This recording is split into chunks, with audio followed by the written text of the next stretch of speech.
Meu amigo Roger, tô aqui degustando um vinho, meu amigo Roger. É bom, né? Ah, excelente, né, meu Capela? Maravilha. E vinho combina com o que, meu amigo Roger? Ó, Capela, aquele filé ancho, sabe? Com molho de vinho também, olha, fica. Aqui no sul a gente gosta de um churrasco, também não sei se combina muito, mas assim, pecuária, carne, eu gosto, Capela, particularmente. E você? Com certeza, vinho e carne tem tudo a ver. E eu já estou adiantando um pouco qual vai ser o nosso papo hoje, mas sem dar muito spoiler, meu amigo Roger, a gente vai falar sobre o que hoje? Hoje nós vamos conversar com o Juliano, presidente da Asbram. Conquistas, desafios. Ô, Capela, eu acho que dentro da pecuária a Asbram é muito importante. Então, Capela, este vídeo é sensacional, não é? Com certeza. Bora fazer um brinde ao nosso agro depois da vinheta.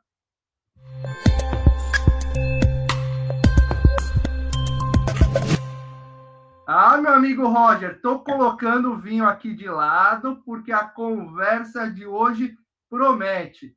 É isso aí. Capela, lendo alguns estudos e algumas pesquisas, observou que a produção de carne nos Estados Unidos tende a cair por alguns fatores. Por outro lado, a exportação de carne brasileira teve um incremento aí no último ano. Essas são aqui algumas breves informações para a gente contextualizar o momento da nossa pecuária. Mas tem muita coisa por trás que a gente vai desvendar hoje, não é, meu amigo Roger? Com certeza, meu amigo Capela. E para falar de carne, pecuária, a gente sempre traz especialistas. E quem que a gente vai estar trazendo hoje, meu amigo Capela? Vem para cá, meu amigo Juliano Sabella, presidente da Asbram. Bora desvendar aqui com a gente esse universo da pecuária. Oi, Capela, oi, Roger, tudo bom? Prazer estar aqui com Bom, vocês para a gente falar sobre a pujante e tão importante pecuária brasileira. Maravilha, meu amigo. E para começar, eu te lanço a pergunta: quais são os atuais desafios da Asbram? A Asbram tem vários desafios que vêm se superando ao longo dos anos, né? O crescimento da associação, que a gente hoje já passamos de 80 sócios, representando mais de 65% do mercado. Continuamos divulgar a importância e os benefícios da suplementação mineral no aumento da produtividade e, né, da rentabilidade da pecuária para o produtor, mas o nosso principal desafio mesmo é a desoneração da cadeia, né? Os suplementos minerais e rações para bovinos, eles pagam PIS/COFINS, diferente de suplementos e rações para outras espécies, e isso acaba onerando, né, o suplemento para o produtor e, com certeza, isso diminui, né, a velocidade de implantação dessa tecnologia que é muito simples e traz um resultado fantástico. Né? Então, o principal desafio é levar mais informação para o produtor e tirar imposto para que ele tenha mais acesso a essa tecnologia fantástica que é o suplemento mineral. Maravilha, e aqui fazer um apelo. Bora tirar aí os impostos, porque o nosso amigo produtor, a nossa amiga produtora precisa, com certeza, aí diminuir custos e aumentar a produtividade. Então, bora aí ajudar cada vez mais o nosso agronegócio. Meu amigo Juliano, eu li uma pesquisa interessante da Global AgriTrends falando que a produção de carne bovina nos Estados Unidos tende a cair nesse ano de 2023. Por outro lado, a Abrafrigo mostrou em um estudo que teve um incremento de cerca de 40% na exportação de carne bovina in natura e processada em 2022, né, comparada com 2021, mostrando aí a força da pecuária brasileira. Dentro desse cenário, né, de exportação em alta da carne brasileira e de produção teoricamente em queda lá nos Estados Unidos, como que se encaixa a importância da suplementação mineral aqui no Brasil? Bom, o suplemento mineral é um insumo básico para a produção, né? Então, uma tecnologia que é essencial. A gente tem perdas de produtividade gigantes quando não utiliza o suplemento. E quando a gente olha, né, essas oportunidades para o nosso mercado, a gente precisa produzir cada vez mais carne, né? O mundo precisa da nossa carne e, principalmente, melhorar a qualidade da nossa carne, que teve um incremento enorme nos últimos anos, né? Mas a gente ainda precisa melhorar, né? Um exemplo é o boi China, o famoso boi China. Para a gente exportar para a China, o animal tem que ser novo, abaixo de 30 meses, né? E você não consegue produzir um animal com menos de 30 meses se ele não receber a nutrição correta, né? Então, é fundamental a suplementação para a atividade pecuária. Sem a suplementação, a gente não tem índices reprodutivos bons, a gente não tem o desenvolvimento dos animais do jeito que eles precisam. Maravilha. Antes que eu me empolgue aqui demais, já estava me empolgando, mas vou diminuir a empolgação. Meu amigo Roger, lança aí tua pergunta. Eu, como um bom gaúcho, tem que gostar de carne, né? Mas também aqui no Sul existe, em todo mundo acredita, aquele estigma que a pecuária, né, animais, e já vem a questão sustentabilidade. Então, produtividade, sustentabilidade são termos muitas vezes estigmatizados, né, por grande parte da população. E eu quero fazer essa pergunta, Juliano.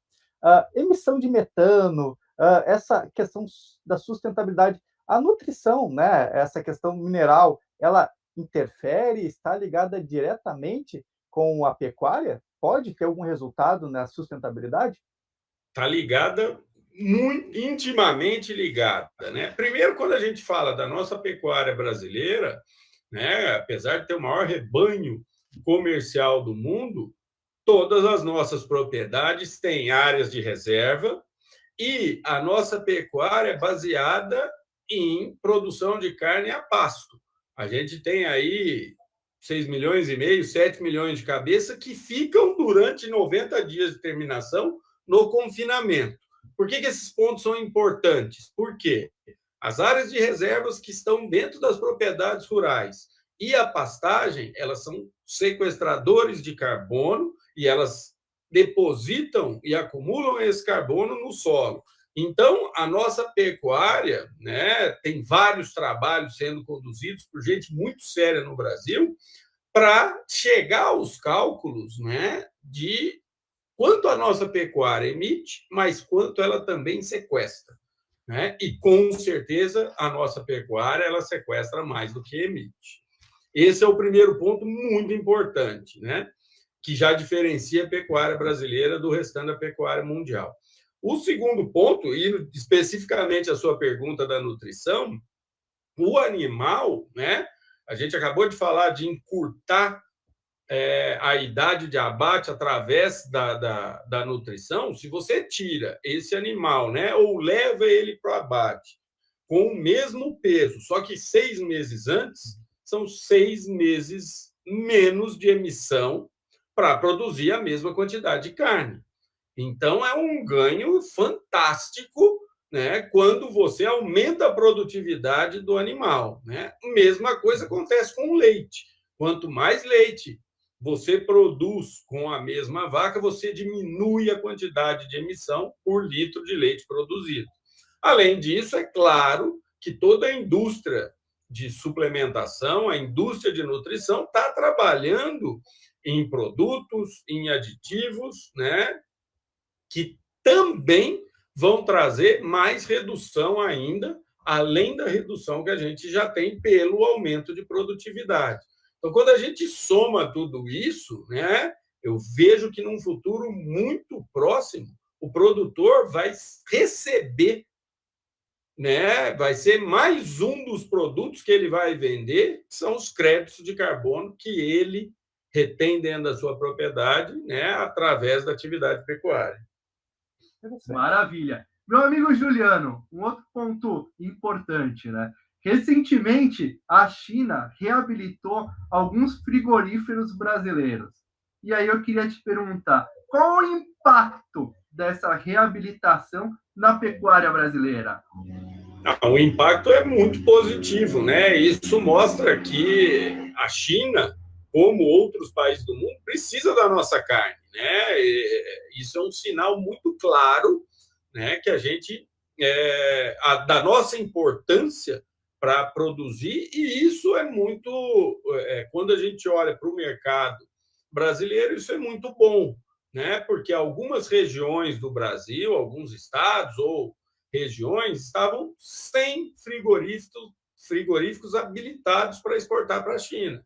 E daí, né, o ágio que a gente tem para o boi China, o que a China acaba pagando a mais, o frigorífico repassa para o produtor, isso estava restrito a algumas regiões. Então, quando você amplia o número de plantas que podem abater para enviar para a China, isso é muito positivo, né? Porque vai permitir que aquele produtor que investe em tecnologia, que tem um animal produtivo, indo para o abate com idade reduzida e com bom acabamento, também tem acesso a essa bonificação do boi China.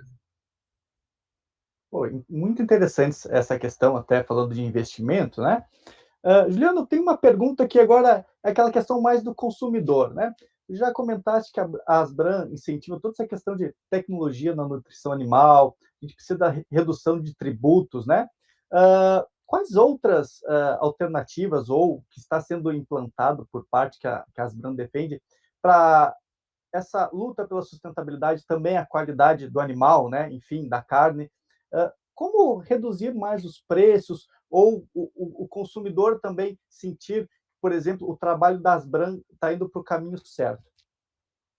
Legal. Quando a gente aumenta a produtividade, né, produz com uma forma mais eficiente, automaticamente você reduz esse custo de produção, né? E a gente, inclusive, está fazendo com a USP, deve ficar pronto em breve, vocês saberão em primeira mão. A gente está fazendo um trabalho, né, estudando toda a cadeia e mostrando o impacto que a gente tem dessa redução de imposto no suplemento, como ela vai impactar o custo do suplemento para o produtor. Então, né, a gente sabe que quando o suplemento baixa de preço, a relação de troca com a arroba fica mais vantajosa, o produtor investe mais em tecnologia, isso é claro. Nós temos um painel que mede as vendas de suplemento, né, todos os anos, e quando a gente faz essa correlação, ela é direta, e mostrando que com essa redução de preço, a gente vai aumentar o uso do suplemento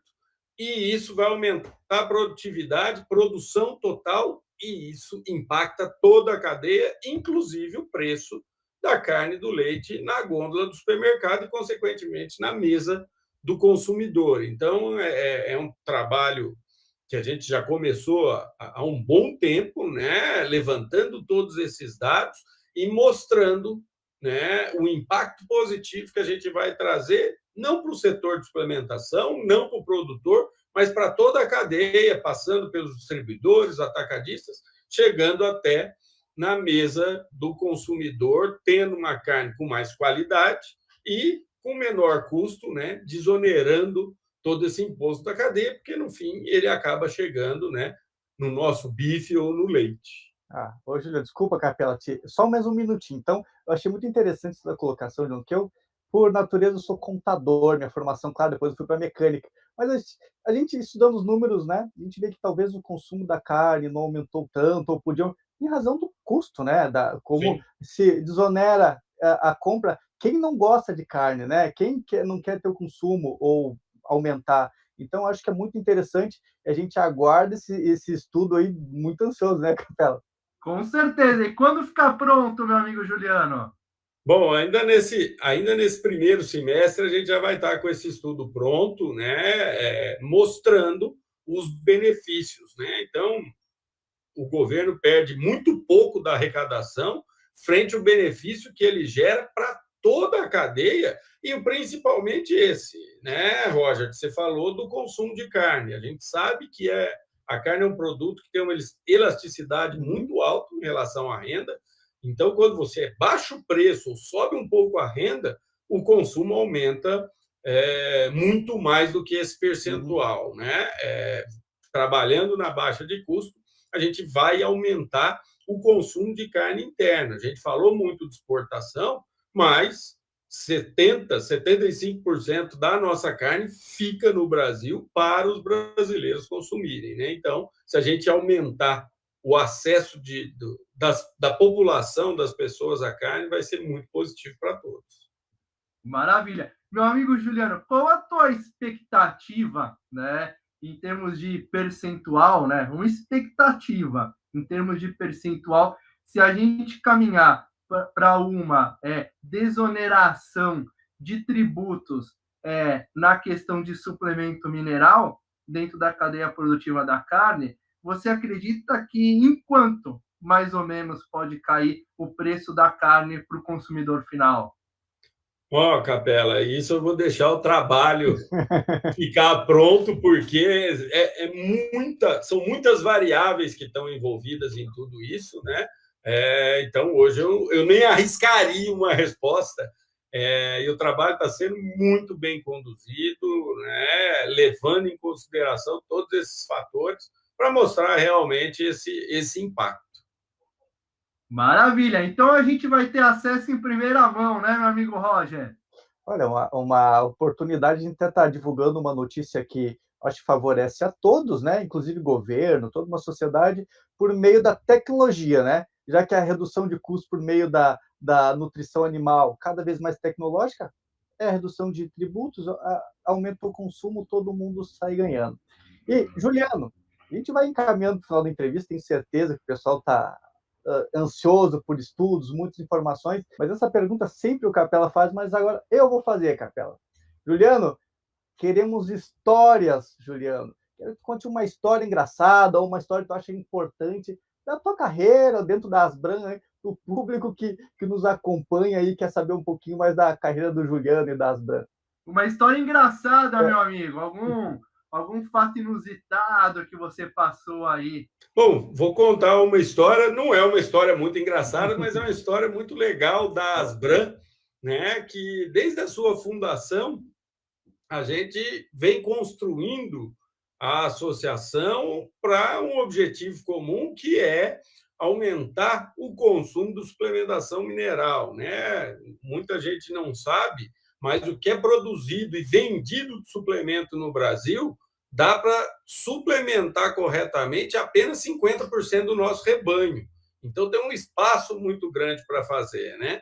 E dentro da história da associação, um fato interessante é que nunca teve uma disputa pelo poder, né? Sempre nas eleições são chapas únicas, né?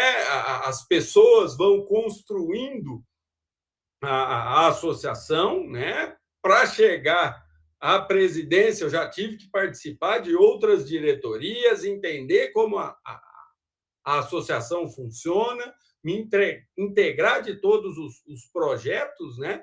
E a gente continua fazendo isso, né? Então, às vezes tem alguma empresa que se associa e fala assim: e que dia que a gente pode assumir a presidência? Calma, tem um vestibular, né? E tem todo um processo para que a associação continue, né? Todo mundo que passa lá, toda a diretoria que passa lá, põe mais um tijolo nessa construção e nunca ninguém tira, né? Então, acho que uma história muito interessante da associação é como ela está sendo construída, tem muito a ser feito, né? Mas hoje eu encontrei, né? Eu e toda a diretoria que está comigo, nós encontramos uma base muito mais sólida do que tinha nas gestões anteriores, e o grande desafio que fica para a gente é ampliar essa base para outra gestão que vai assumir, né, a partir de 2024. Juliano, não é uma briga de poder, é briga por resultados, né? Uma briga por resultados. Interessante, ô Capela. É verdade, é uma briga para realmente ampliar e levar, democratizar essa tecnologia, que é muito simples, né? O produtor, para adotar, ele tem que ter um coxo na fazenda, uma instalação muito básica, abrir o saco do produto e fornecer para os animais. Quer dizer, uma tecnologia de muito fácil adoção e com impactos muito altos na produtividade. Maravilha. Meu amigo Juliano, uma dúvida que adentrou agora aqui ao meu chapéu. Em outros países tem associações que têm propósitos parecidos com a Asbram? Bom, Capela, a nossa pecuária brasileira, por ela estar baseada em pastagens, né, tropicais, esse tipo de suplementação é alguma coisa que a gente só vê aqui no Brasil, né? Então, é um mercado muito diferente, é um mercado específico para o Brasil. Os nossos suplementos são ricos em fósforo, porque é a grande deficiência das nossas pastagens, coisa que a gente não vê, por exemplo, na Europa, nos Estados Unidos, nem na nossa vizinha aqui, a Argentina, já tem uma condição de produção diferente, né? E o mercado também passa a ser diferente do nosso. Então, como a Asbram, eu acho que é só aqui mesmo. Eu desconheço outra associação que tenha esse propósito de fomentar cada vez mais o aumento da produtividade e a sustentabilidade de todo o setor. E é por isso que a pecuária nacional está onde ela está, então, né, meu amigo? Imagina, hoje que a gente teve de informações, expectativas, para mim eu já estou esperando esses estudos, né, a gente tem uma visão melhor. Eu acho que qual é o site da Asbram para a gente conhecer, para quem quer se inteirar, o Juliano? Vamos ver aqui. É o Asbram. Asbram.org.br, é isso mesmo, É isso Juliano? aí. Lá no site, né, nós temos muita informação, tem algumas cartilhas de suplementação que as pessoas podem baixar. A gente também tem as redes sociais da Asbram, no Instagram, no YouTube, que a gente sempre está alimentando com mais informações e novidades do que acontece no setor, além de uma campanha que a gente faz muito forte nas redes sociais, entregando conteúdo, né, técnico, mostrando esse benefício da suplementação para o incremento de produtividade, como o suplemento é tão importante para a pecuária nacional. A gente vai encaminhando para o final da entrevista, que é um prazer enorme estar conversando contigo, Juliano. A gente queria que tu colocasse uma frase, direcionasse para esse público que nos assiste, uma frase, um posicionamento para quem acompanhou até agora aí, e o que o Juliano tem para dizer. Invista em suplementação, que o retorno é certo. Maravilha. Meu amigo Juliano, agradeço demais a tua participação aqui, agradeço a Asbram, e para finalizar, eu tenho mais uma pergunta. Qual a tua expectativa para a pecuária nacional nesse ano de 2023, meu amigo? A expectativa é a melhor possível, né? A gente passou em 2022 por uma inversão do ciclo pecuário, né? Então agora a gente entra num ciclo mais de alta. Começamos o mês de janeiro com essa grande notícia positiva, né, de habilitação de novos ou de mais plantas frigoríficas para atender o mercado de exportação.